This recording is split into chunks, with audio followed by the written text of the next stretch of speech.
Hello YouTube! It's been a while since you've feasted upon my beautiful mug. It's mostly been gameplay footage recently, but round 2 of the Stanley Cup playoffs has wrapped up just last night. And we are on now to the conference finals, which start tonight at 8 o'clock, so I'm a little over an hour, I guess, before that starts. So I thought I'd better get this video filmed and onto the airwaves before that happens. So, remember in the first round, it was weird how I commented how I've never quite seen a first round unfold with not one sweep to be had and also not one 7-game series to be had. Well, the second round was also very bizarre. All 4 series were at 3-1 at one point. And only one of the series ended in 5 games. But all the other 3 series, the team that was up 3-1 blew the next couple games, and a 7th and deciding game was needed to be played. But all the teams that were up 3-1 rebounded in that game 7 and went on to win the series in advance. So it's like another really weird scenario for how each of the series kind of unfolded. No sweeps again. A lopsided start to all the series, but then 3 of the 4 being pushed to game 7 despite the fact that a lot of them looked like they were going to be over in just 5 games, So another bizarre set of circumstances behind this round, so I thought that was kind of odd. Now, in terms of the series themselves, we'll start in the East because that's who I am. The Islanders and the Flyers, a very, I don't want to say lopsided, but the Islanders were the team that were up 3-1 to start, and they really looked to be handling the Flyers quite easily. The 3 games the Flyers did win, they all had to win them in overtime. So, at any point along the way, this thing could have been over in 4 or 5 games easily. Like, they had to eke out their wins in the extra frames of hockey to keep themselves in that series. Whereas the Islanders wins, I think they had a couple of 4-0 wins and a 3-1 win. I think there was only one of their wins was only there was only one that was a 1-goal game. So the Islanders did handle them fairly easily. And when I was going over the first round, I thought, and previewing the second round, I mentioned how goaltending I thought could be a really big storyline in pretty much all of the series, as it can be all the time, because it's such an important backbone of a team. And it really factored into all 4 of these series. Now, this one was probably the one it least factored into because Carter Hart's a really good goalie for the Flyers, and he kept them in it. And on the Islanders, it kind of Varlamov got the start most of the time, but he kind of faltered in the end. And they brought in Greiss a couple times, and he picked up where Varlamov couldn't, sort of thing. So the Islanders have a really good solid platoon of 2 guys that are kind of equal in skill, whereas the Flyers rely on Hart primarily. But the Islanders goalies were able to team up and get it done, and just the Islanders' overall defensive play and their physicality were enough to see it through this series, and the Flyers weren't able to score a lot, which was kind of the deciding factor in the Islanders winning that series. In the other series in the East, this is the one that ended in 5 games, and it's funny because this is the one that I guaranteed of all the series in the second round, this is the one I would have picked to definitely go 7 games. So it just goes to show you never friggin' know what's going to happen in the playoffs. In this series in question is Tampa versus Boston. And again, goaltending factored in here because we all know that in the series before against when Boston played Carolina, Tuukka Rask left the bubble, their starting goalie, to go back home and kind of bail on his team, which left Yaroslav Halak to take over the goaltending duties. So now he's no slouch, but he's also not their starter, right? So it was funny that the games were, I think there was a couple that went to overtime, and there was a couple 1-goal games here or there. There was only one real blowout when Tampa beat them 7-1 right in the middle of the series. But overall, the games were fairly close, and they were very hotly contested. It was a physical series. But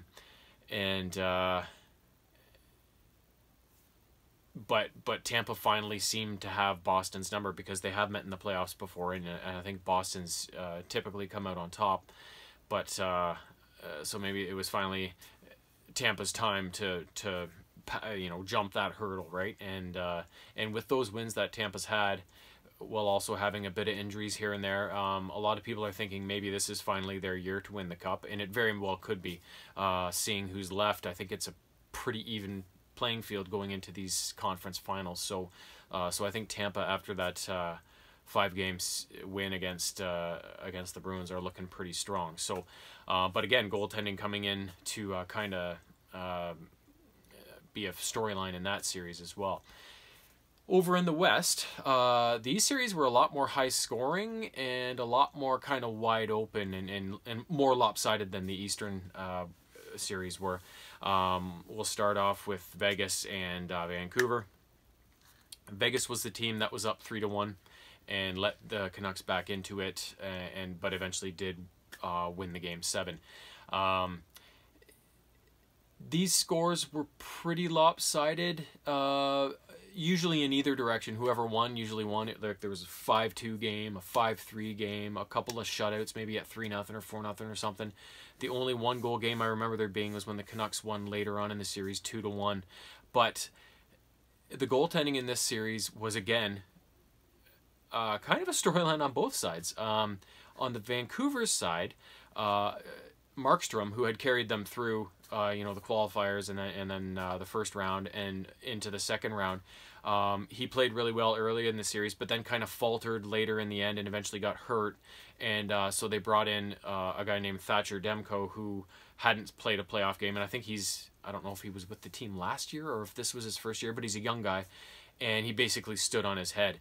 And even though the Canucks won 3 games in this series, I don't know if they should have won any at all based on the way the play was carried to them. Like the Vegas very much proved themselves to be a better, more talented, more experienced, stronger team than the Canucks. The Canucks have come a long way, of course, but they ran into the Knights, and although they were able to stretch it out to 7 games, this is the one that I predicted could be a sweep going into round 2, and it's the one that I think should have been a sweep, but just because of the goaltending again, it just kind of saved Vancouver's bacon and gave them a chance to win.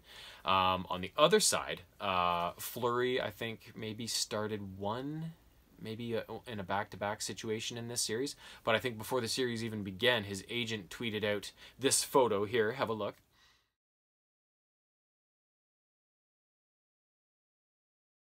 So that just speaks to the fact that, Fleury has been the face of this franchise since their expansion draft, and he's a good guy. He's an awesome goalie. He hasn't lost a game in all these playoffs in the few that he's played. So, but they've always kept choosing to going back to Robin Lehner as their kind of main starter in these playoffs, which has kind of rubbed me the wrong way. Like I know they're still in it and they're winning, and I get it, but at the same time, I'm more of a Fleury guy. I have never liked Robin Lehner. He started his career with the Senators. I don't know if he was drafted by them, but that's where I remember him first. And I just remember, I hate the Senators. So anybody who's ever been associated with the Senators, I have a distaste for. And he was a bit of a spaz, too. He was always a hothead. And, his defenseman would, cross-check a Leaf player on top of him. And then he'd friggin' lose his mind and start throwing bombs at the Leaf player. It's like, fucking relax. Start punching your defenseman if you're going to punch anybody, right? He's just one of these hothead guys that just loses it no matter what, right? Kind of like Mike Smith. He's the same kind of way. And with that affiliation with the Senators and then with that stupid temper, I've never liked the guy. So as much as I want Vegas to do well, I'd rather see Fleury in the net. Even if they end up losing because of that, I'd still much rather see Fleury in the net because I like Fleury. He's a great guy. I think he's a better goalie. And yeah, it's just this weird situation. And so I think Fleury afterwards, they said he talked to the team and he didn't want it to be a distraction. And he said, I didn't have anything to do with it. It was just my agent. So, let's just keep on going. And that just speaks to the type of guy that he is, right? And just, again, a reason why I like the guy so much. And I would like to see him start for the Knights. But either way, they got through the Canucks and they're on to the conference finals. And we will see how it goes. The other series in the West was, again, another high-flying, lopsided series, and that was the Dallas Stars versus the Colorado Avalanche. Dallas was a team that was up 3-1 and then let Colorado back into it, and in the 7th game, there's lots to talk about in this series. I remember I talked about before the playoffs began that Dallas and Colorado for the last number of years have both been considered a one-line team. And that was what was holding them back from making a deep run into the playoffs and contending for the Stanley Cup. This playoff has seen that kind of shift for both of those teams, and they're now, I think, getting more to that elite level where they've got the depth to go along with it, right? So in the first couple games of the series, though, that saw Dallas take an early advantage, Colorado was back to their one-line kind of ways. Nathan McKinnon basically carried the team on his back, and I don't know where he ended at, but he had, last time I heard, he had like a 14-game playoff point streak going on, so he really put the team on his back. But then the Avalanche got back into the series when some of the secondary guys like Nazem Kadri and stuff started scoring again, and then they took it back to Dallas, and then, like I said, forced that seventh and deciding game. Along the way, goaltending again was an issue. For Colorado, it kind of sunk them a little bit because Grubauer got hurt early in the series, and then their backup, a guy named Francouz, I've never heard of him. I think he must be a rookie. He came in, and I think he got some wins, a win or two maybe, and then he got hurt though eventually. So then they had to bring in Michael Hutchison, who, as you know, was with the Leafs to start the season as their backup, and then he got sent on after the whole Babcock and back-to-back situations where he couldn't win a game and that sort of thing. So he came in and actually won. Maybe he won a couple games for them. So that was kind of nice to see, because I felt bad for the guy after how he got treated in Toronto.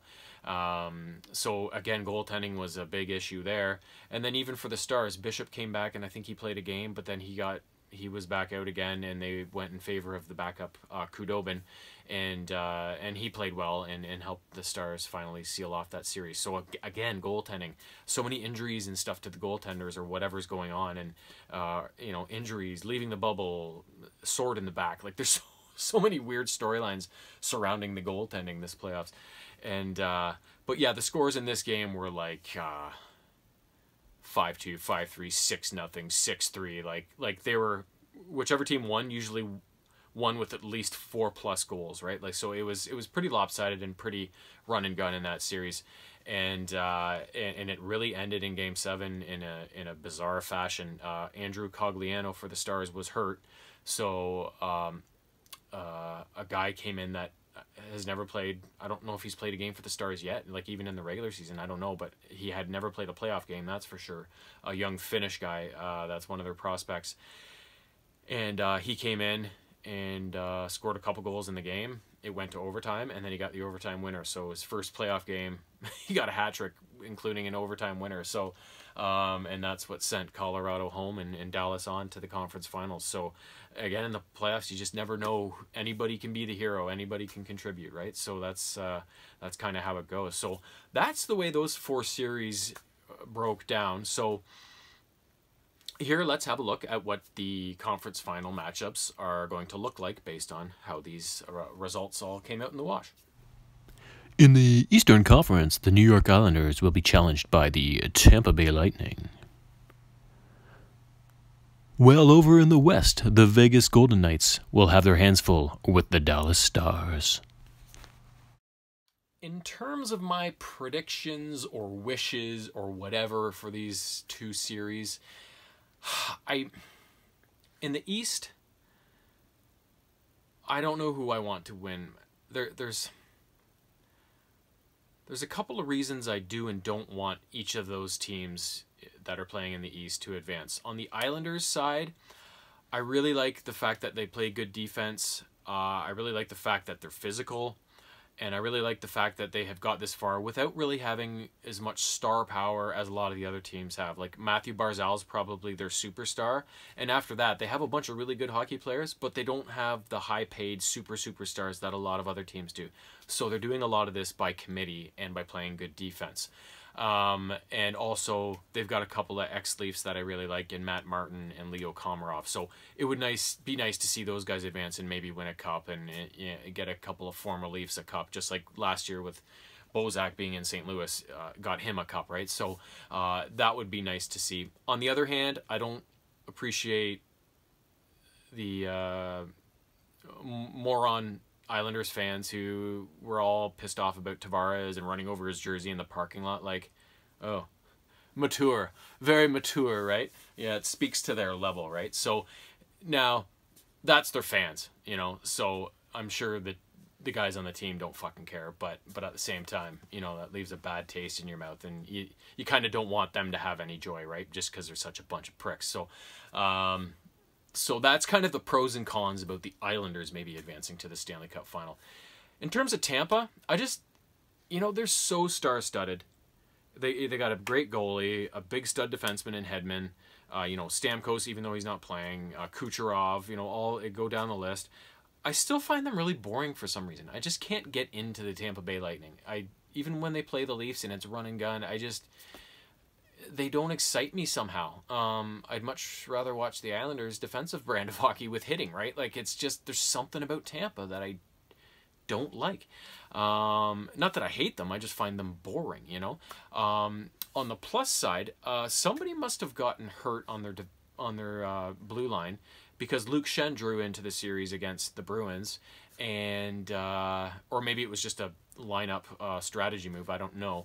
But Luke Shen was a Toronto Maple Leaf draft pick, oh God, I don't know, a decade or more ago. And he kind of came in the Brian Burke era when the Leafs were supposed to be getting really good, and they actually really sucked.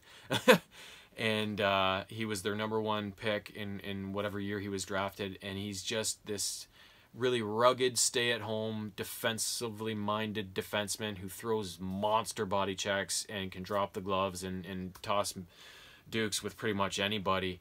And as a hockey fan who loves the rough stuff and such, he was just one of my favorite Leafs in the last 20 years, you know. He just brought to the Leafs what I think they need a hell of a lot more of, which they have basically none of right now outside of Kyle Clifford and Jake Muzzin, right? So I would like to see Luke Shen move on and win a cup. I think that would be really cool. So right now I got my ex-Leaf Luke Shen in the mix for Tampa. So if they move on over the Islanders, that'll be kind of the silver lining to maybe get Shenner a cup. So on each team, there's some Leafs that I'm hoping can maybe do something there. So on the other side, Vegas is kind of my front runner going in. I really like their team. Again, I don't like what they've done with the goaltending, but what do you do? But you know, I really like the fact that they still have an enforcer in Reeves on the team. You know, they haven't given up on that, which most other teams have. They play physical.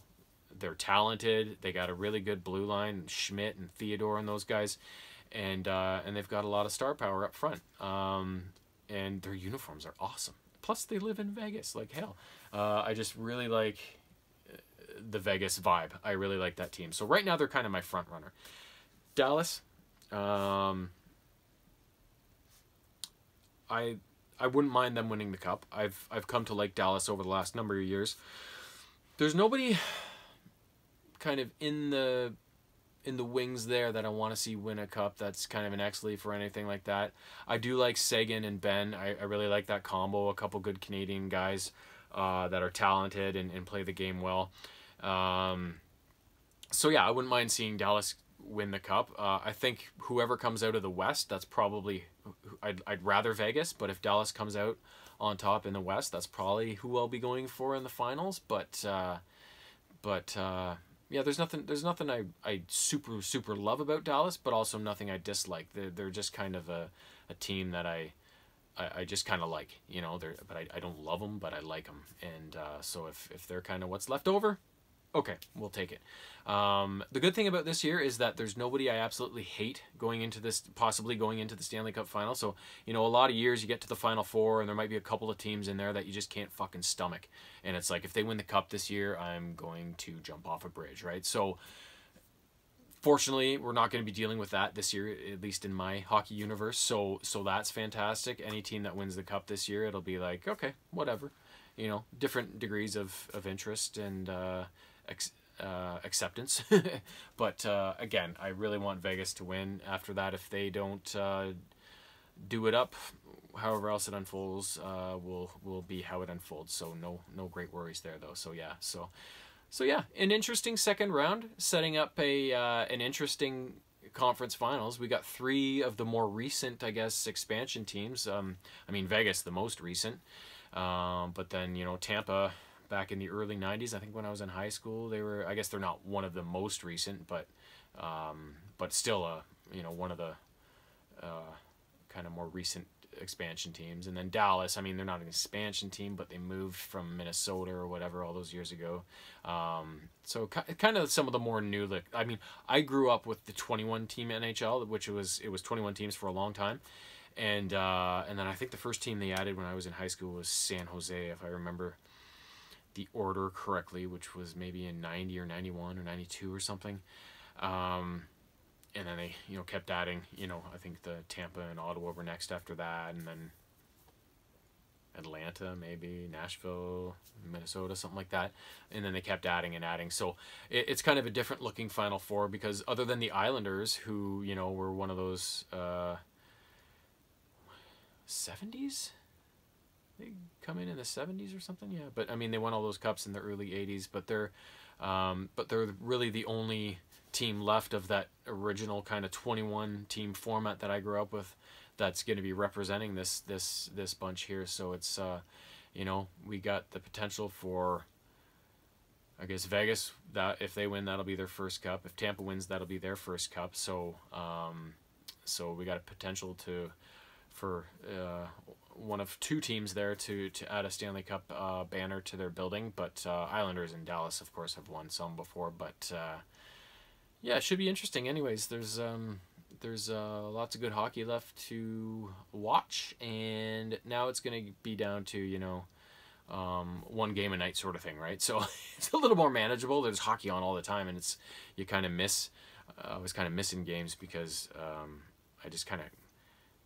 It's almost too much, right? You can't just watch hockey all day long, even though I would if I could. But yeah, it's down to that 2 series left. So every other night, or there's every night there's a game, and they alternate series each night. So so that'll be a little more manageable, and I'll definitely be tuning in to watch chunks of the Vegas-Dallas series, because I am highly interested in that one. But the Tampa Islanders series, I'll probably watch a bit of that too, but I won't be as invested as I will be with the other one. So, but yeah, soon enough, in another week and a half, 2 weeks, we will know how it all. Yeah, 2 weeks. We'll know how it all unfolds, and we'll see who's going to the Stanley Cup soon enough. So, until then,